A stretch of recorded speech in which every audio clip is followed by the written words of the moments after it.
you've been asked to find the x-coordinate of a local minimum, and so you need to figure out where the slope is equal to 0. Well, that's, of course, where the derivative equals 0. So we'll start with the derivative.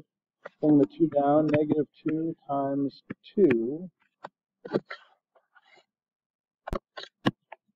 There was a rewrite. There should have been a cube. Negative 2 times 3 times x squared all over 3 plus 4x plus the derivative of 9 is 0. This is all the derivative of x. And we want to set this equal to 0 because we're finding the location where the slope is 0. So the 3's cancel. So we're really looking at when negative 2x squared plus 4x equals 0.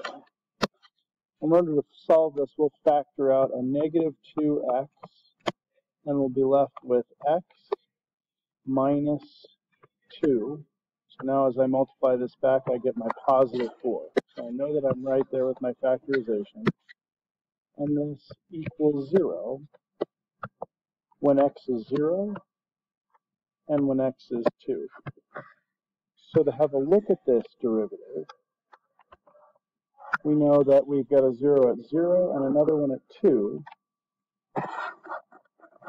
And our derivative had a leading coefficient of negative a. So that means we're going to open down. So here's a sketch of my derivative.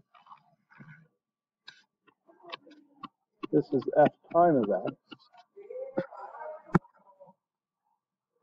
And so this is a minimum because my derivative is going from negative to positive. So I've got a min, and here I'll have a max because my derivative is going from positive to negative. There's my max. We were looking for the local minimum, so that is at x equals 0, we have a local min.